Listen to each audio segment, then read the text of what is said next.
He doesn't see her as a woman. At first, he sees her as stolen bloodline.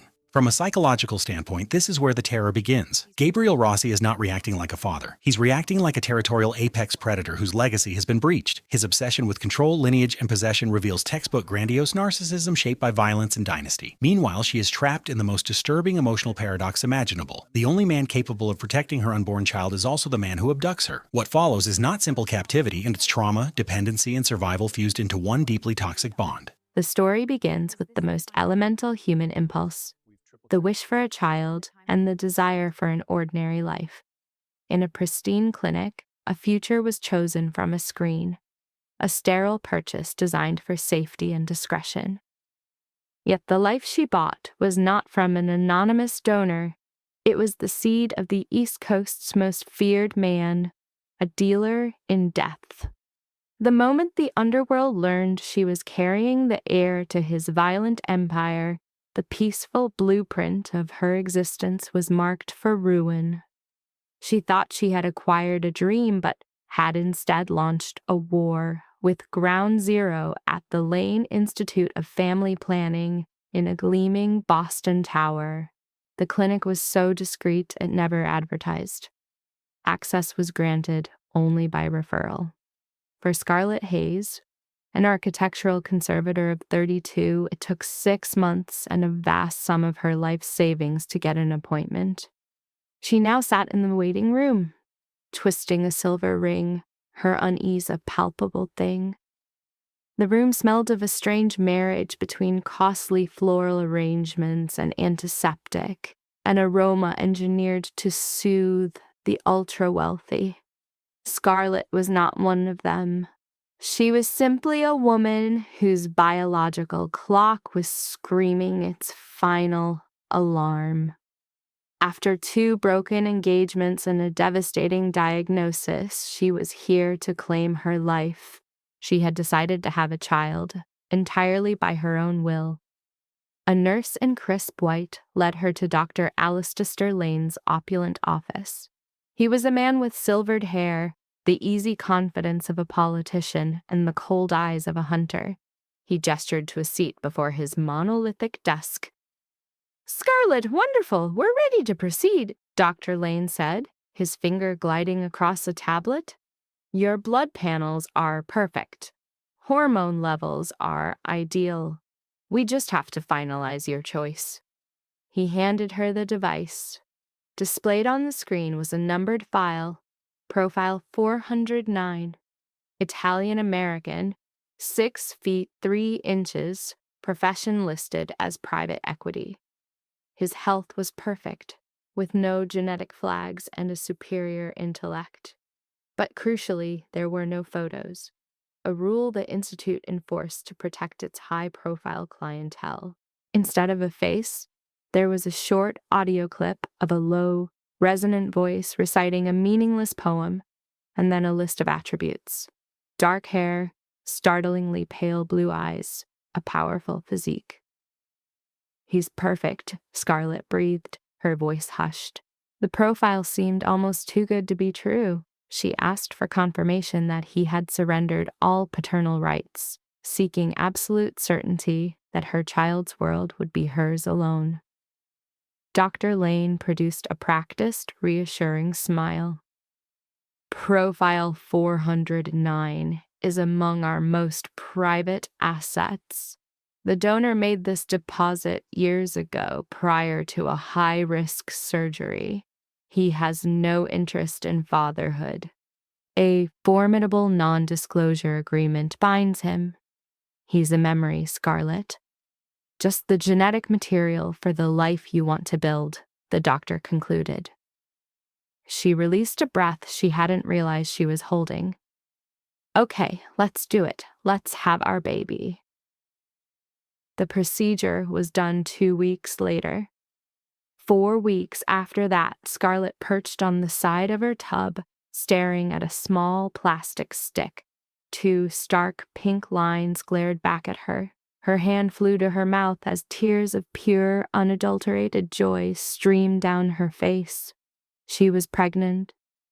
The next 4 months passed in a happy blur of vitamins, ultrasound scans, and painting the nursery of her Cambridge home a gentle, creamy yellow.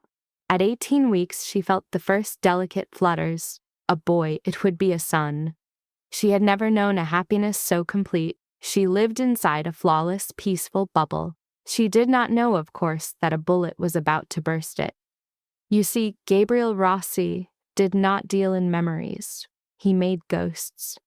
30 miles from Scarlett's quiet sanctuary in the cavernous, dank basement of a waterfront warehouse, the air was thick with the scent of fear and spilled blood. Gabriel, the head of the Rossi family, casually flicked a single drop of blood from the sleeve of his Tom Ford suit. He was 34 with a chillingly calm presence, and he ruled the city's criminal landscape with an iron grip. A terrified, bloodied accountant was strapped to a chair before him. "I'm going to ask you only once more, Ree." Gabriel's voice was a low, controlled vibration. "What happened to my money?" The $3 million intended for laundering through his network of clinics had vanished. "Lane," the accountant choked out through a mouthful of blood. It was Dr. Lane. He had massive gambling debts. The Irish were on him. He siphoned the funds, Mr. Rossi. He drained the accounts to pay them off. Gabriel's pale blue eyes narrowed slightly. Dr. Aulistester Lane. Gabriel was an investor at the Institute, using it as a sophisticated cover for his operations. But his ties to that clinic were also far more intimate. 5 years prior, before a surgery that almost crippled him, Gabriel had left genetic material in their storage. It was a contingency his father insisted upon to ensure the Rossi name would continue even if he died on the table. The surgery was a success, and Gabriel had long since forgotten the deposit even existed. "Silas," Gabriel said quietly to his second-in-command, a massive figure lurking nearby, "take care of Ree, and get the cars ready. We're going to pay a call on Dr. Lane." An hour later, the elegant glass entryway of the Lane Institute imploded. It was past midnight. The building was dark, but Gabriel and his 3 men disabled the security systems with savage efficiency. They discovered Dr. Lane in his office, desperately shoving stacks of cash into a leather satchel. Lane went rigid as the door clicked shut, revealing Gabriel holding a silenced Beretta that looked like a part of his own arm. "Leaving so soon, Aulistester?" Gabriel asked, his tone dangerously light. "Gabriel, Mr. Rossi, I can explain the money. It's just a mix-up. I was going to pay back every last dollar." Gabriel raised a hand, cutting him off. "The money doesn't concern me, Aulistester. $3 million is pocket change. What I demand is loyalty, and you have betrayed mine." He gave a short nod to Silas, who smashed Lane's face into the polished desktop. On the office computer, Silas accessed the clinic's protected database. "Pull the inventory," Gabriel instructed. "I want a full accounting of what this leech has been peddling." Silas's fingers blurred over the keys, shattering the encryption within seconds. Lists of client names and biological data filled the monitor. Then, abruptly, Silas froze. His entire form became completely still. "Boss," Silas said, his voice strained and unfamiliar, "you better look at this." Gabriel moved behind the desk. Displayed on the screen was the access history for Vault 7. Gabriel's own, highly secured vault. Asset profile 409. Status: liquidated. The date of the transaction was 5 months ago. The recipient was one Scarlett Hayes, a civilian with no known syndicate connections. An oppressive silence descended on the room, so thick it felt hard to breathe. Gabriel stared at the monitor, his pale eyes darkening like a gathering storm. The truth hit him with the force of a physical impact. His bloodline, the Rossi heir, had been stolen and sold. It was growing inside a complete stranger. Gabriel's hand lashed out, his fingers locking around Dr. Lane's throat with terrifying swiftness, hauling him up from the desk. "What have you done?" Gabriel snarled, his mask of control shattering to reveal the beast beneath. "I needed the cash," Lane rasped, his face turning a dark plum. "She was desperate. She paid $500,000 in cash for top-tier genetics. I fudged the files. I swear she has no idea who you are. She thinks you're an investment banker." "You sold my son," Gabriel said, the words tasting like acid. If his rivals, the Corsetti clan, found out about this, they would not wait. They would find the woman. They would kill her and his unborn child to erase his legacy. Gabriel dropped Lane, who felt the carpet, sucking in ragged breaths. Without a glance, Gabriel aimed the Beretta and pulled the trigger twice. The soft coughs from the silencer were the last sounds the doctor ever heard. "Wipe the servers, torch this entire place," Gabriel ordered Silas, his voice completely flat and devoid of any feeling. "And I want everything on Scarlet Hayes. Where she works, where she sleeps, the air she breathes. Find her before the sun comes up." The storm finally broke across Boston as Scarlet was locking her front door. Rain lashed the streets, whipped by a savage wind. She was precisely 22 weeks along.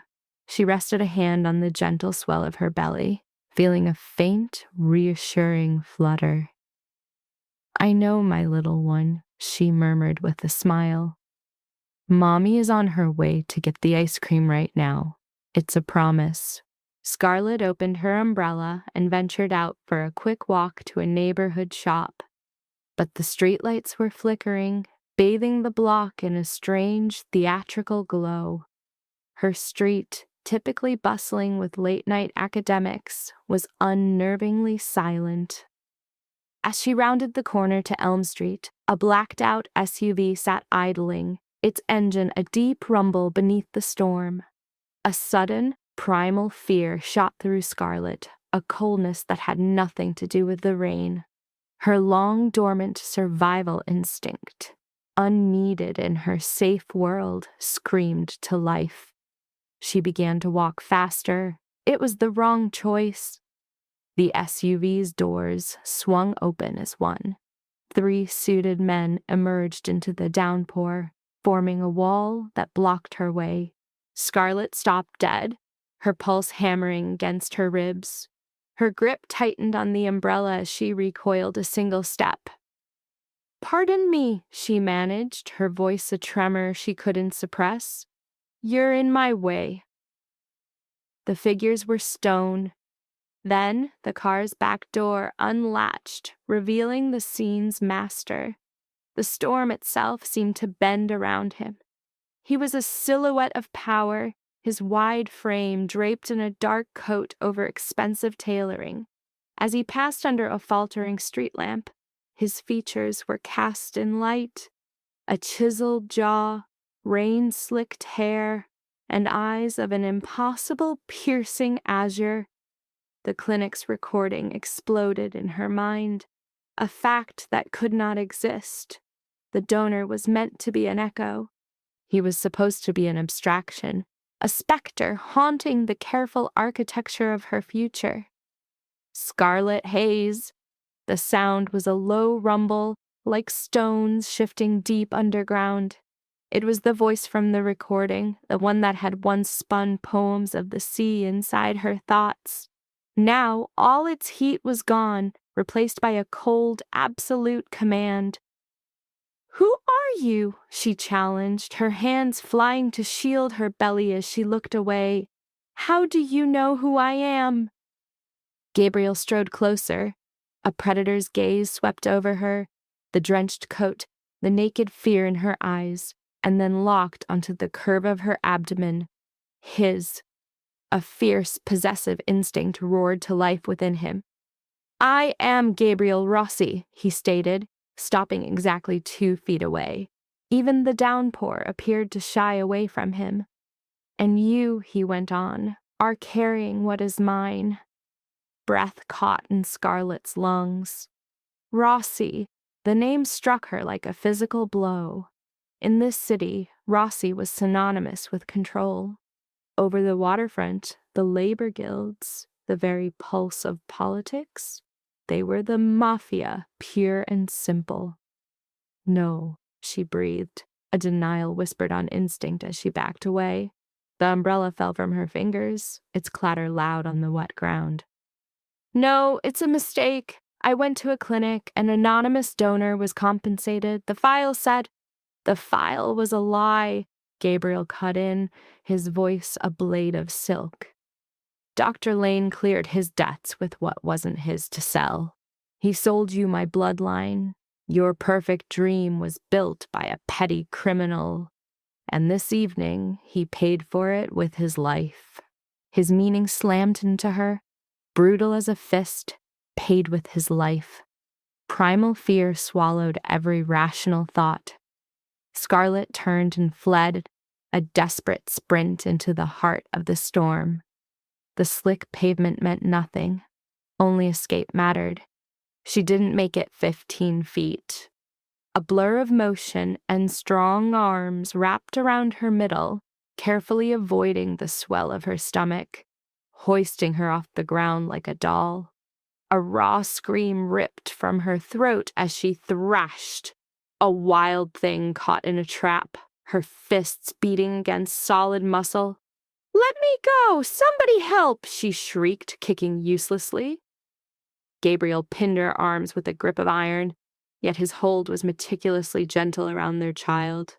"Stop fighting, Scarlett. If I meant you harm, you'd already be gone."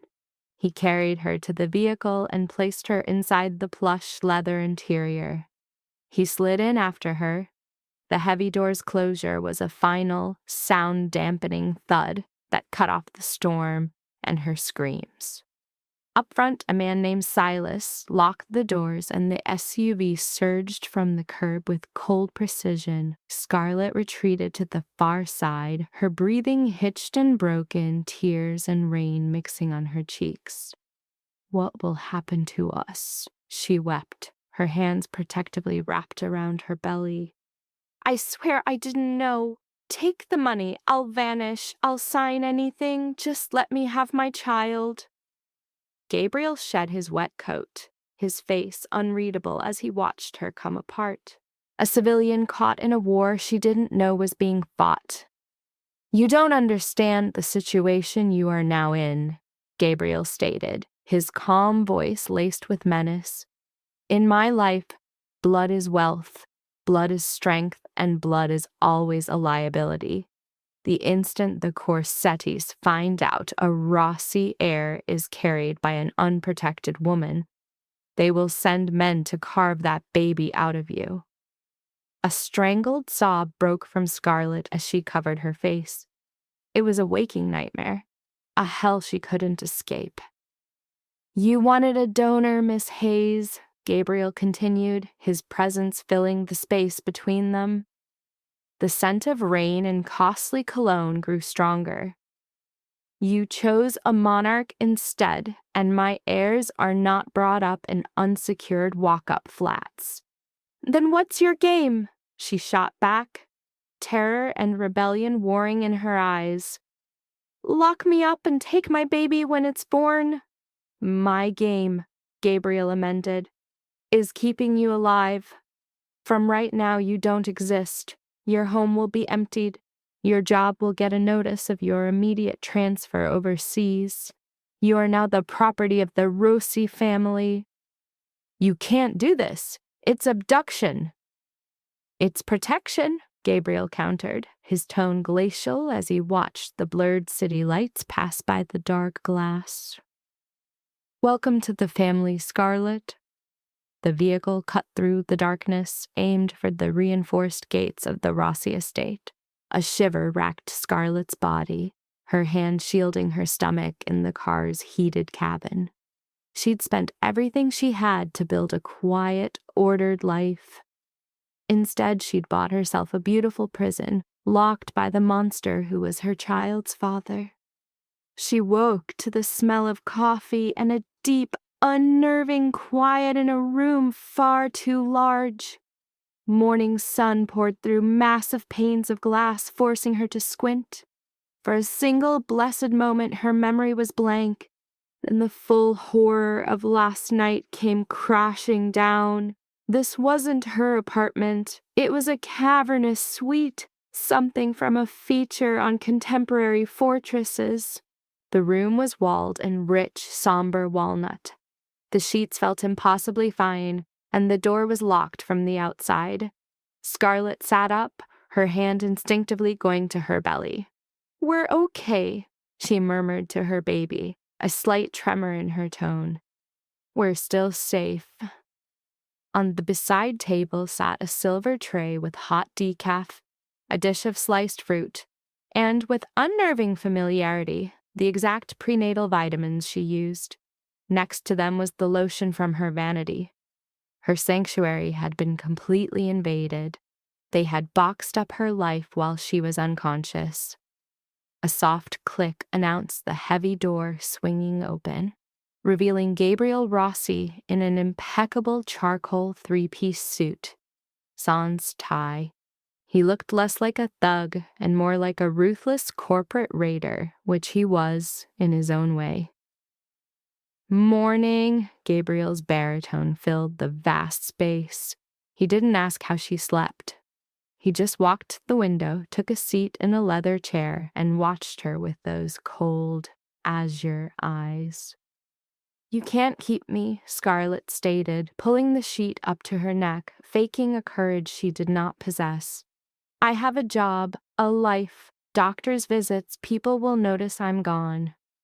"Your office got an email from you at 6 a.m., Gabriel answered coolly, settling one leg over the other. "You took a well-paid, urgent job restoring a chateau in Switzerland. Your lease is broken, the penalty paid. Your things are in storage, rented by me. For your health, Dr. Harrison, one of the best OBs in the state, is setting up a private clinic for you on the ground floor. You will want for nothing." Scarlett just stared, appalled at the surgical precision he'd used to excise her from the world. "You erased me overnight." "I protected you," Gabriel countered, his jaw tight. "You think you're a prisoner? You're wrong. You are carrying the next Rossi. Outside these walls, you're a target. Inside, with 50 guards and steel fences, you are royalty." "I don't want to be royalty," she shot back, frustration bringing hot tears to her eyes. "I just wanted a baby. I bought a specimen from a clinic. I did not sign up for the mob." Gabriel stood and crossed the room in 3 deliberate steps. He stopped beside the bed, a towering figure eclipsing the morning light. The air smelled of citrus and unspoken violence. "You didn't buy a specimen, you bought my bloodline," Gabriel hissed, his voice dropping to a dangerous low. "And that bloodline is not just yours. The Corsettis have tried to wipe my family out for 3 generations. If Dominic Corsetti learns you exist, your naivete won't save you." Gabriel then presents a horrifying bargain. Corsetti would have the child carved from her body to make a point. Her existence is now brutally simple. She will stay. She will consume his meals, be tended by his doctors, and her only purpose is to endure. The weight of his decree finally pulverizes her denial. She searches his eyes and finds nothing but a stark, merciless truth. "I understand," she forces out. "Good," he answers, his stoic expression snapping back into place. He summons a maid, Clara, and arranges a physician's visit. And so for the next 3 weeks, Scarlett was an inmate in a gilded cage. She was granted leave to wander the sprawling grounds, though always trailed by a heavily armed sentinel named Matteo, who kept a strict 20-pace distance. A private chef was hers, as was a personal pool and a library filled with rare volumes Gabriel had acquired for her. He handled her like a priceless, volatile investment, making inquiries twice daily with clinical questions about the fetus's condition. There was no humanity in it. She was simply the incubator for his lineage. But Scarlett is an architect. She is trained to see structure and to find the fractures within. She studied the staff, cataloged the guard shifts, and built a mental blueprint of the estate. And she fixed her focus on Clara, the maid who was a portrait of raw nerves. The maid never met the guard's eyes, her forehead perpetually slick with sweat, even in the estate's chill. One afternoon, reclining in her suite, Scarlett's fingers grazed a rigid object tucked deep beneath her pillow. It was a cheap, disposable cell phone. Her heart hammered against her ribs. She shot a look toward the bathroom, where Clara was preparing her bath. The rush of the faucet, a welcome veil of sound. Scarlett thumped the device on. A lone message blinked. "We know he holds you. We can get you out. Southgate, 2 a.m. tonight. D.C." The air vanished from Scarlett's lungs. D.C. Dominic Corsetti, the opposing king. Scarlett sat frozen, the flimsy plastic of the phone feeling like a live wire in her palm. The offer was a mirage of freedom, an exit, a way to simply vanish. For a beat, she let herself imagine it, sprinting toward the promise of night. But then Gabriel's unblinking certainty flooded her mind. He will carve that child out of you. Why would his sworn rival offer her safe passage? He wouldn't. He would cripple Gabriel by erasing his heir before it could be born. This wasn't a rescue operation, it was an invitation to a double execution for herself and her unborn son. Scarlett got to her feet. She dismisses the thought of a hurried bag, of a secret 2 a.m. flight. A wall of practiced calm within her shatters, and she storms from her suite, deaf to a maid's startled gasp, moving down the grand staircase like an avenging fury. Matteo emerges from the shadows of the architecture, a human roadblock. "Miss Hayes, you should be resting." Her response cuts through the quiet. "Get me to Gabriel, now." Stunned but obedient, Matteo leads her deep into the West Wing, toward Gabriel's study. After one sharp rap on the door, it swings open to reveal Gabriel and Silas poring over schematics, their heads jerking up at the breach of protocol. Gabriel's focus instantly drops to her belly, a reflexive check for damage before locking with her eyes. "What is it?" he demands, his voice a blade. Scarlett marches forward, slamming a burner phone down on his polished desk. "Your security is a myth," she announces, her words hanging in the abrupt silence. "Clara gave me this. DC says he can pull me out via the south gate tonight." The temperature in the room plummets. Silas breathes a curse, his hand instinctively going to his sidearm, but Gabriel halts him with a raised hand. His attention remains fixed solely on Scarlett, not the phone. The cold armor in his eyes cracks, showing a flicker of astonishment and a strange glimmer of respect. "You had a choice," Gabriel notes, his voice a low rumble. "You could have run. You loathe this prison." "I loathe being a pawn," Scarlett shoots back, her hand instinctively cupping her abdomen. "But I'm not an idiot, Gabriel. I know Corsetti's goal isn't to save me, but to eliminate my child. And whatever monster you are to the rest of the world, you are the only one with a stake in this baby's survival." Gabriel moves around the desk, stopping just inches from her, stealing the air from her lungs. His hand hovers over the phone for a predatory moment before he snatches it. He crushes the cheap plastic, the snap echoing in the strained silence. "Silas," Gabriel orders, his eyes still locked on Scarlett's. "Find Clara." I want to know everything she told them before you break her fingers, then put this estate on lockdown. Nobody in, nobody out.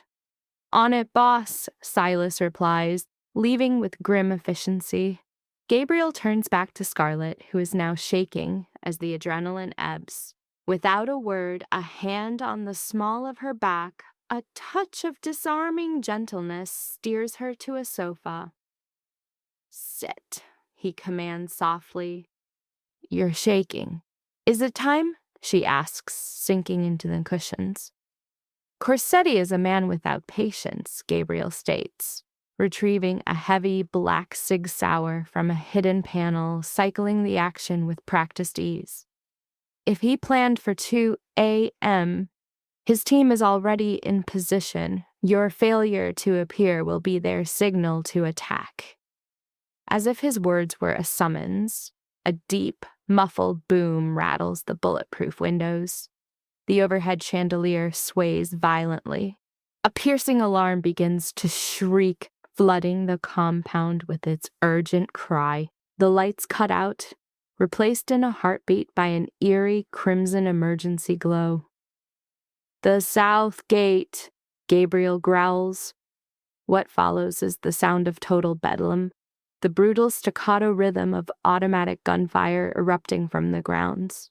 Scarlet gasps, her hand covering her mouth as the abstract danger becomes terrifyingly real. The script of a violent thriller was playing out on her lawn. In a flash, Gabriel is across the room, his hand closing around her arm, hauling her up from the sofa. We're going to the panic room now. He pulls her into a corridor, now choked with disciplined chaos, as his men rush past, barking orders into air growing thick with the haze of cordite. They hit the main foyer, just as the massive front doors shudder from a heavy impact. Move, Gabriel barks, shoving Scarlet behind him as he brings his pistol up. They sprint to a hidden doorway behind a medieval tapestry. He taps in a code. A thick steel slab slides open. He pushes her inside just as the mansion's main doors splinter into 1,000 pieces. Gabriel fires 3 precise shots into the breach, dropping a masked intruder before spinning into the safe room and hitting the lock. The door seals with a deafening finality, casting them into darkness before the bunker's independent power kicks in. The room is a compact concrete box packed with survival gear. After the firefight, the sudden oppressive silence is a shock. Scarlet sinks down the cool wall, pulling her knees to her chest in a primal gesture of self-defense. Gabriel is already at a bank of monitors, his eyes scanning feeds of the battle raging on his property. He is a general watching the board, his face a mask of cold fury. Suddenly, Scarlet lets out a sharp, pained gasp, her hands flying to her abdomen. She clutches herself, her eyes wide with fear. Gabriel! He pivots, the gun in his hand forgotten, and is on his knees before her in an instant. Are you hit? Do you see blood? No, she pants, her eyes screwed shut. It's not. It's the baby. Gabriel's hands pause over her, helpless, a rare look of stark terror flashing across his face. With impossible gentleness, he lays his large, warm hand flat against her stomach. Beneath his palm, through the thin material of her dress, a solid, definitive kick pushes back and then another. Gabriel goes utterly still. The sounds of the war raging above them simply cease to register. He stares at her belly, his blue eyes wide with shock, completely undone by the life announcing its presence against his skin. This is the first time he has felt his child, not as a concept or an air, but as a living, breathing part of him. He lifts his head, his gaze finding Scarlet's, which are brimming with tears. In the faint, crimson light, the lines between the ruthless crime lord and the captive mother blur into nothing. leaving only two people bound by a shared terror of losing the only thing that now mattered. For one suspended second inside that concrete tomb, the battle outside became meaningless. Gabriel Rossi, a man whose life was a series of cold, hard calculations, was utterly incapacitated. His hand stayed pressed to Scarlett's stomach, his entire being focused on the point where his unborn son had just made his presence known. Another small push met his palm. It was a silent act of defiance against the chaos trying to consume them. He pulled his hand away, looking at his own palm as if it had betrayed him. In that moment, the ironclad composure of the Rossi patriarch began to splinter, revealing the man inside. He looked at Scarlett, a trembling shape against the cold wall, trying to make herself small. "Did you feel that?" she asked, her voice a thread of sound over the bunker's low hum. "I felt it," Gabriel confirmed, his voice rough with an emotion he couldn't identify. "This was never about a contract. It's about a life. His life." He stood, the weapon on his hip forgotten, his entire bearing shifting from that of a captor to that of a protector. "You're safe, Scarlett. I am betting my life on it. You are safe." Before the words could settle, a heavy impact shuddered through the bunker's colossal steel door. The tactical radio on Gabriel's hip hissed to life. "Boss," Silas's voice, frayed but controlled, cut through the quiet. "Hostiles are down or gone. We lost 4. Perimeter's locked, but the main house is a total loss." The warmth in Gabriel's face vanished, replaced by the cold granite of command. "Copy, get the cars ready, we're moving." He offered a hand down to Scarlett. She stared at it, broad, scarred, a weapon in itself, and for the first time, saw not a monster, but her only way out. She took his hand, and he lifted her to her feet with a grip that was surprisingly gentle, aware of her fragility. Gabriel tapped in the code, and the massive door slid open with a pneumatic sigh, revealing absolute carnage in the main hall. Scarlett gasped, her hand instinctively covering her mouth. The rich walnut walls were shredded by gunfire. The ancient tapestry that had hidden the entrance now lay in a smoldering heap. Under the pulsing red emergency lights, shattered glass from the front windows crunched like broken ice. The air was a thick cocktail of cordite and blood. 2 of his men were dragging a body in tactical armor from the ruined entryway. "Don't look," Gabriel murmured, stepping to shield her view of a blood pool spreading from the staircase. He used his own body as a bulwark, steering her through the wreckage. Outside, the storm had broken, leaving behind a cold, wet chill. A convoy of 3 armored black Maybachs sat idling in the drive, headlights slicing through the gloom. Mateo stood by the middle car, an M4 carbine held across his chest. He swung the heavy door open as they approached. Gabriel helped Scarlett into the supple leather seat, then slid in beside her. Silas took the front. "Where are we going?" Scarlett's voice trembled as the convoy peeled away from the smoldering estate. "The Seaport District," Gabriel replied, his eyes in constant motion scanning the dark. "I have a secured penthouse at the Ritz-Carlton.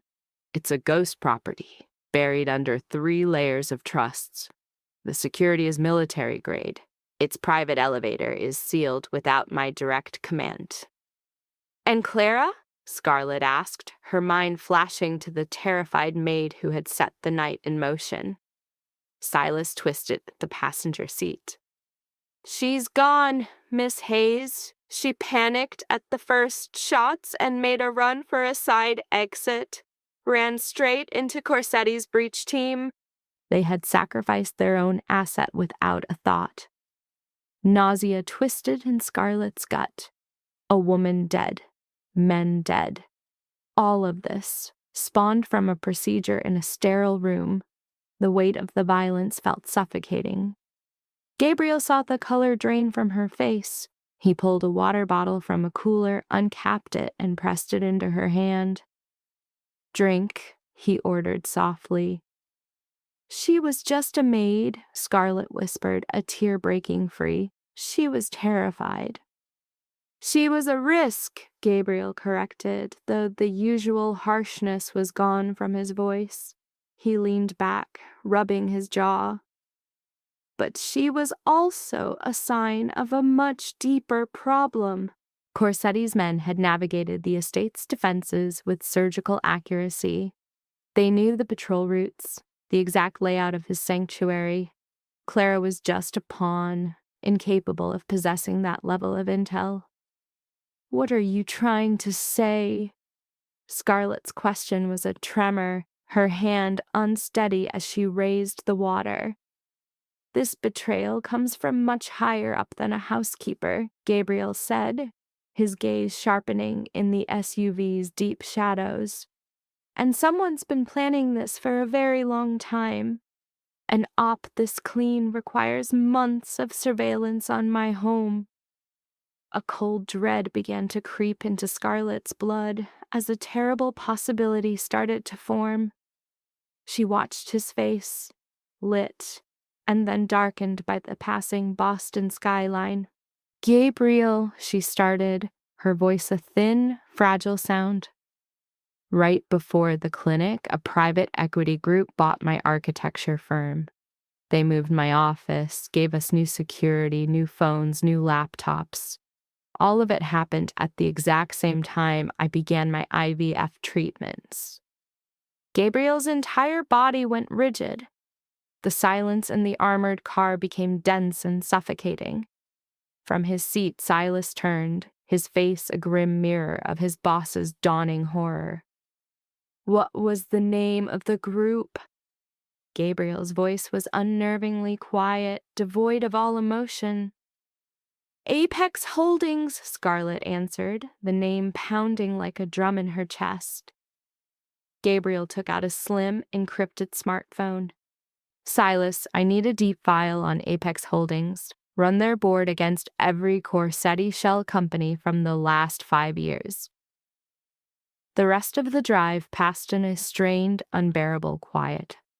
The city lights smeared into an abstract blur as they descended into the Ritz-Carlton's subterranean garage. The move from the vehicle to a private elevator was a silent, perfect maneuver by Gabriel's team. As the lift ascended, Gabriel's eyes finally met hers. The cold, impenetrable mob boss was gone, replaced by a man just beginning to grasp the true depth of the treachery aimed at his lineage. "If Apex is a Corsetti company," Gabriel said softly, his words landing with the elevator's chime, "then them finding you was never an accident, Scarlett. They have been watching you since the very beginning." The Ritz-Carlton penthouse was the polar opposite of the Rossi Estate's Gothic gloom. It was a sprawling, modern gallery of glass, steel, and white marble that commanded a full 360-degree view of Boston Harbor. But for all its clean beauty, the reinforced doors and armed guards at every entry confirmed that Scarlett had only been transferred from one luxurious prison to another. As the sun rose, painting the harbor in shades of purple and gold, Dr. Harrison was already there. Escorted by guards, the physician quickly assembled a mobile medical unit in the massive master suite. Scarlett lay on the bed, her hands twisting in the sheets as Dr. Harrison moved the cold wand of a fetal Doppler across her belly. Gabriel stood guard at the foot of the bed, arms crossed. He hadn't slept, and the dark stubble on his jaw gave him an even more intimidating presence. Suddenly, a fast, rhythmic rushing filled the room, the sound of a strong, healthy heartbeat. A choked sob escaped Scarlett's lips as her eyes fluttered shut in a wave of overwhelming relief. Tears cut trails from her eyes into her hair. He was alive, he was safe. Fetal heart rate is a stable 145 beats per minute, Dr. Harrison said with a warm smile, offering a tissue. No distress, no premature contractions. The baby came through the ordeal beautifully. You, Miss Hayes, are showing elevated blood pressure. I'm ordering strict bed rest for the next 48 hours. Gabriel gave the doctor a sharp, final nod. Mateo will escort you out. The equipment stays. When they were alone, Gabriel walked to the floor-to-ceiling windows, his stare fixed on the city awakening below. The tension radiating from him was a tangible force in the room. Scarlett sat up, clutching her silk robe tighter. The night's attack had fundamentally changed the space between them. Their animosity had been cauterized by a shared animal instinct to survive. Did Silas find anything on Apex Holdings? Scarlett's question softly broke the silence. Gabriel kept his back to her, facing the harbor. He confirmed our worst fear. Apex Holdings is a front. The money vanishes 3 companies deep, ending at a wealth management firm in Zurich, a firm owned by Dominic Corsetti. Scarlett felt the air punch out of her lungs. They had owned her work, her life. They controlled every part of your world, Scarlett, Gabriel finally said, turning to face her with eyes like a coming storm. They ran your building's security. They read your work emails, listened to your calls. The instant you searched for a fertility clinic, they knew. Defying the doctor's direct order, Scarlett swung her legs over the side of the bed. Her mind, designed for blueprints and load-bearing walls, was now constructing a horrifying new architecture of conspiracy. She rose, crossing the heated marble floor to him. "Wait," she whispered, her brow creased with focus. "You told me Dr. Lane sold my embryo to pay an Irish mob debt." That was the story Reese built from the ledgers, Gabriel confirmed, his jaw tight. The accountant saw the paper trail. But Reese only saw the story Lane wanted him to see, Scarlett countered, the conclusion hitting her with the force of a blow. She grabbed Gabriel's arm, her fingers digging into his suit jacket. "Think about it, Gabriel. If Corsetti owned my firm, if he was watching my every move, what are the chances that I would just randomly pick the one clinic that had the Rossi sample where a doctor would somehow make that exact impossible mistake?" Gabriel's eyes widened as the chilling, insane logic of her words began to lock into place. "Are you saying this wasn't an accident?" "I'm saying I was targeted," Scarlett breathed, a chill tracing her spine. "I'm 32, no partner, no close family. I live by myself in a small townhouse with minimal security. I was the perfect, unprotected mark." She moved to the glass desk holding a dossier of the clinic's hacked financials. She rifled through the documents until she found the master ledger, a finger dragging down the rows. "Look," she insisted, waving Gabriel closer. He leaned forward, his chest brushing her spine, sending a shock through her she fought to conceal. "These transfers," Scarlett began, tapping a series of large payments to Dr. Lane's foreign accounts. $3 million, sent 6 months ago, right after my first appointment. But look at the routing codes. This isn't from the Irish syndicate. They use specific crypto tumblers out of Dublin." Gabriel saw the alphanumeric string, his mind recognizing the financial signature. The Caymans. That prefix is from a bank used solely by the Corsetti family. "Lane didn't sell your legacy for a gambling problem," Scarlett uttered, her voice a horrified whisper. "Corsetti paid him for it." "Corsetti gave Dr. Lane $3 million to steal your secured file." implant it in a completely exposed civilian, and then set her loose. A heavy silence descended on the penthouse, thick with the audacity of the scheme. Dominic Corsetti didn't just want the Rossi line ended. He had created a personal spectacle for Gabriel. He needed the child born utterly defenseless, cut off from any Rossi protection, allowing Corsetti to kill them both with ease. The final demonstration of his power. Gabriel's hands seized the desk, his knuckles bleached white. A guttural sound vibrated in his chest, the noise of absolute murderous fury. He had been thoroughly outmaneuvered, with Scarlet as a pawn in a war she never knew was being fought. "You were the bait," Gabriel bit out, the words tasting of poison. He saw Scarlet's pale face, her terror-filled gaze, and the automatic way she covered her abdomen. She hadn't acquired a genetic sample. She'd been led into a psychopath's perfectly laid snare.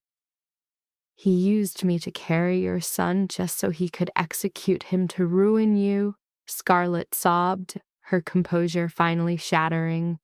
She staggered back from the desk, her breaths coming in short, painful gasps. I was an incubator for his vengeance." In a movement so fast it startled her, Gabriel crossed the space, gathering her into his arms. It wasn't a gentle hold, but a raw, claiming instinct. He surrounded her, his face buried in her hair as her cries broke against him. He held her firm, a human bulwark against her rising panic. "You are not an incubator," Gabriel growled into her ear. "You are the mother of my son, and Scarlet, you have my word. By the end of this week, Dominic Corsetti is going to choke on his own blood." For the first time, Scarlet wrapped her arms around Gabriel, holding on to him. In this brutal, frightening new world, the ruthless mob boss was her only safe harbor. Suddenly, the piercing ring of a phone shattered the stillness. It wasn't one of Gabriel's burner phones. It was the heavy, encrypted satellite phone Silas had left, the line for syndicate emergencies only. Gabriel pulled back from Scarlet, his face becoming an unreadable mask. He walked to the desk and glanced at the glowing screen. There was no caller identification, just a string of zeros. He put the call on speaker, and the air in the room grew thick with menace. "Rossi," Gabriel said, his voice deadly calm. The sharp sound of a lighter, then the slow exhale of a cigar, came through the line. "Gabriel," a sleek, cold voice replied. "I hear you've moved the woman to the Ritz. An elegant choice, much better than that old fortress of yours." Scarlet's blood ran cold. It was him, Dominic Corsetti. "You broke the code, Dominic," Gabriel stated, his free hand clenching so hard that his nails dug into his skin. "You involved blood. The Commission will not approve this." Dominic chuckled. The threat was delivered with a cold, hollow tone. "The Commission, Gabriel, deals in evidence, not rumors. On public record, Miss Hayes will be just another sad statistic from a home invasion. A real shame, people will say. Especially tragic since she won't make it to her third trimester." Gabriel's eyes locked on Scarlet, a lethal promise within them. "Touch her, Dominic, and your death will be a mercy. I will salt the earth where your family once stood." "A brave speech for a king in a glass tower," Dominic taunted. "Enjoy the view, Gabriel." The ultimatum was laid bare. You have 48 hours to hand over the port territories. If you fail, the architect's head will be sent by courier. The line went dead. The words left a poisonous film in the air, a guarantee of total destruction. This was no longer a hidden war. The fight had come inside their sanctuary, with nowhere left to run. Putting the phone down, Gabriel looked at Scarlet with terrifying resolve. The time for defense had passed. Now they would hunt. Dominic Corsetti's ultimatum fouled the air. 48 hours, 2 days until his world descended to tear theirs apart. Standing at the desk, Gabriel was already lost in the cold calculus of war. "Silas," he commanded, his voice like ice. "I want every soldier armed and moving. Activate all assets at the docks. We will shatter their supply lines. We will hit their safe houses. We will scour them from Boston before dawn." "Gabriel, wait!" Scarlett's voice cut through his rising battle fever. She was by the window watching the city's glowing veins. "A street war is a slow bleed, a fight you can't win. You don't have the time." "We don't have the time." Her hand came to rest on her stomach. "Your only goal tonight is to cut the head from the snake." "Dominic is untouchable," Gabriel argued, facing her. "He runs everything from the top of the Apex Tower. The building is a fortress. Biometric scanners, reinforced walls, and a private army of former special forces. A direct attack is suicide." "Not if you know the building's hidden flaws," Scarlett countered, a sharp intelligence burning in her gaze. She walked by him, taking a silver laptop from a bag Clara had packed. "Before Apex moved me to the front desk, I was their head preservationist for portfolio work. My firm oversaw the Apex Tower's structural renovation." A look of stunned disbelief passed between Gabriel and Silas. Gabriel stood behind her as she opened the laptop, her fingers flying over security measures she had likely put in place herself. "For the public valuation, Apex hired a major firm, but they contracted us to assess the tower's foundational integrity," she explained, bringing up a detailed 3D model of the skyscraper. "Dominic thinks he's a god in his castle in the sky." So, the pretender Dominic covers a 1930s structure with new technology and bulletproof glass, thinking he's safe. But he never considered Scarlett. She points out the fatal flaw. To support his penthouse, they sank new columns. In the process, his team capped but never filled old Prohibition-era service shafts. The word capped clicks for Gabriel as realization dawns. Scarlett confirms it. A 3-foot-wide tunnel runs from the subway, ending just inside the drywall of Dominic's most private office. The builders, she noted, used sheet metal instead of reinforced concrete, a money-saving decision that would now be their downfall. A predatory smile crossed Gabriel's face. It was a direct path to the enemy's heart. His eyes fell on Scarlett, the woman carrying his child who had just handed him his victory. He was floored, whispering that she was incredible. He turned to his man. "Silas, get the gear. We're going now." 3 hours later, they moved through filthy sewer tunnels. Gabriel, in black tactical gear with a submachine gun across his chest. Silas and 6 of his most trusted killers flanked him. They found the ventilation shaft exactly where Scarlett's plans showed it, sealed by a welded grate. Silas used a thermal charge, and the metal dissolved with a low hiss. The climb was a brutal 400-foot ascent through a vertical black passage. Yet Gabriel was driven by a cold fury. He saw Scarlett in the safe room, their unborn son used as leverage. Dominic Corsetti had made this fight for survival. The war would be settled tonight. At the top of the shaft, they stopped behind the thin, sheet metal wall separating them from their target.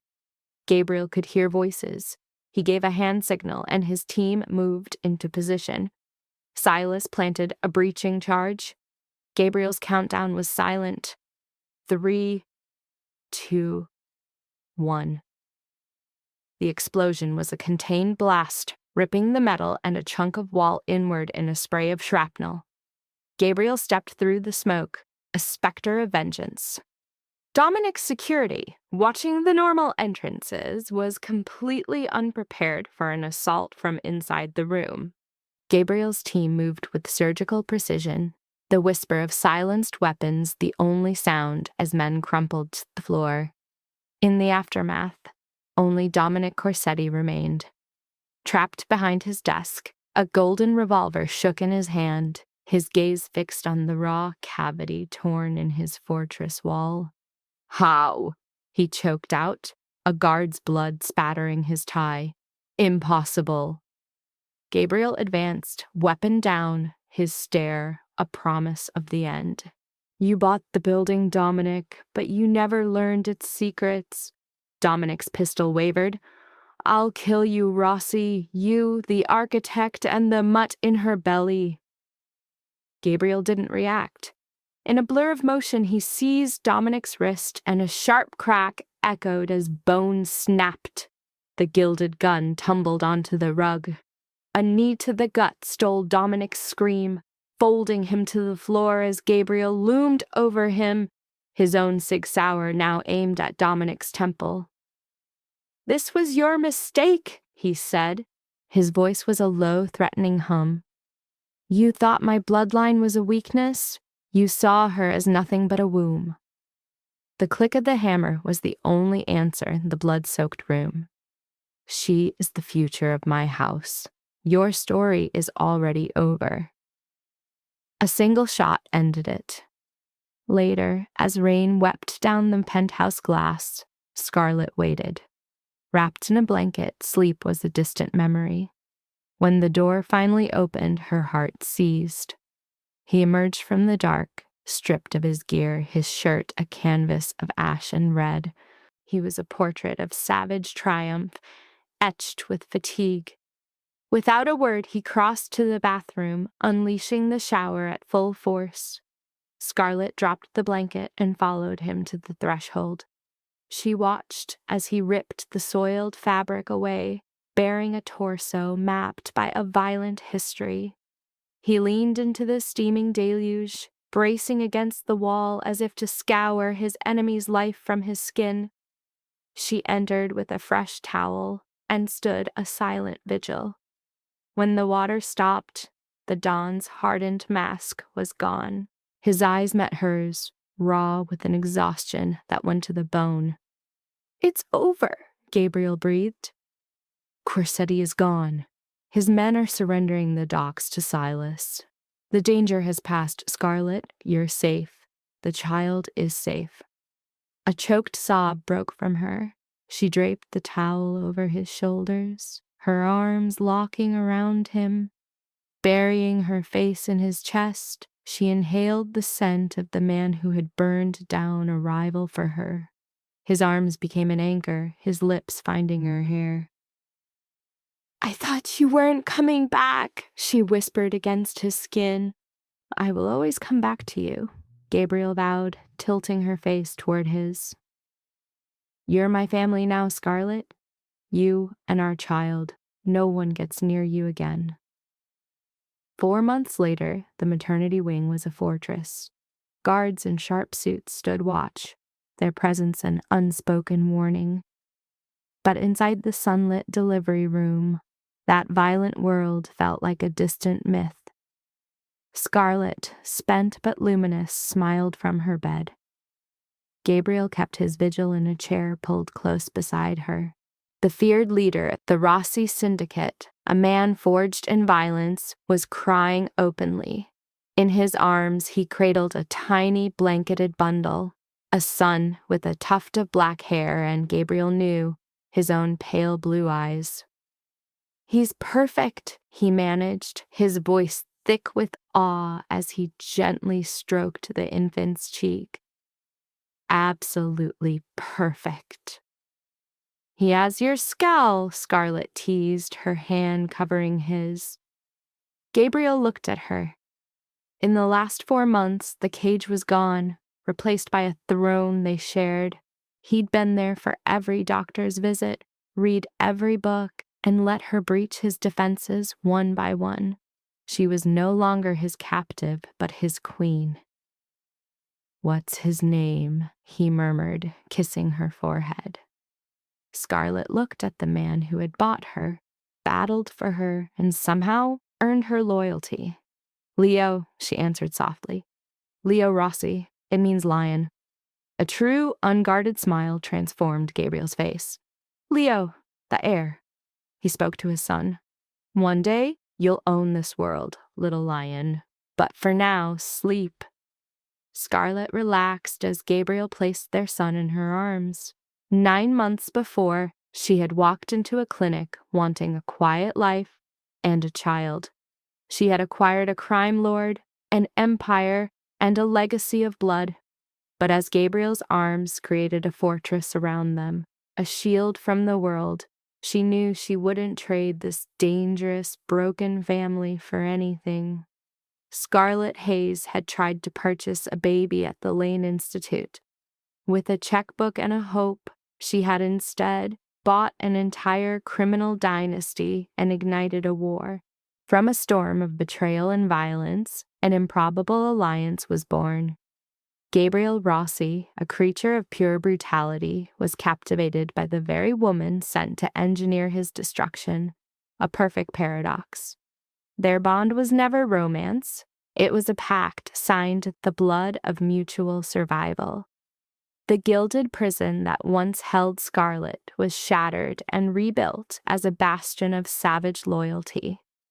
In its walls, she found the family she had craved, a clan more fiercely protective and beautifully unhinged than she could ever have imagined. From a clinical perspective, the story is a rich case study in coercion, attachment, and survival cognition. Gabriel presents the behavioral profile of a highly controlled, high-functioning, organized crime leader with strong narcissistic structuring. He is possessive, dominance-oriented, and deeply invested in legacy. However, unlike the cartoon psychopath archetype, he is not emotionally empty. His emotional life is compartmentalized. That distinction is critical. He does not lack attachment. He has merely fused attachment with control. Scarlet, meanwhile, enters the story as a civilian under acute traumatic destabilization. Her autonomy is erased almost overnight. Home, employment, medical care, movement, and identity are all reorganized by an outside authority. Under normal psychological conditions, this would create severe disorientation, dependency pressure, and compliance adaptation. Many viewers would simplistically label her later reliance on Gabriel as weakness. Clinically, that would be inaccurate. Why? Because the human nervous system prioritizes survival over ideological consistency. Once a person recognizes that the environment contains multiple threats, the mind begins ranking danger rather than rejecting all danger equally. Gabriel is her captor, yes, but Corsetti is annihilative. That distinction changes her psychological calculus. She does not bond with Gabriel because captivity is romantic. She bonds because he becomes the most reliable barrier between her and extermination. This is where the life lesson deepens. People in traumatic environments often mistake adaptation for moral failure. In reality, adaptation is frequently the nervous system's most intelligent response. Scarlet's turning point is not surrender. It is discernment. She identifies the fake rescue, predicts predatory intent, and chooses the option most likely to preserve life. That is not passivity. That is high-level situational cognition under stress. Gabriel also undergoes a notable shift. Prior to the child becoming psychologically real to him, he frames Scarlet primarily as a protected asset. After contact with the unborn child, his language and posture change. The object becomes relational. In psychiatric terms, abstraction gives way to embodiment. Once a person stops being symbolic and becomes emotionally specific, cruelty becomes harder to maintain without fracture. The lesson here is stark but useful. Trauma distorts perception, but it can also sharpen it. Survival does not always look noble. Sometimes it looks like alliance with an imperfect protector, emotional dependence under duress, or attachment formed in morally compromised conditions. The key question is not whether the bond is pure. The key question is whether the individual remains capable of judgment. Scarlet does. That is why she survives psychologically, not just physically. Awareness is what keeps adaptation from becoming total captivity. In dangerous systems, the mind's greatest defense is not innocence. It is clarity.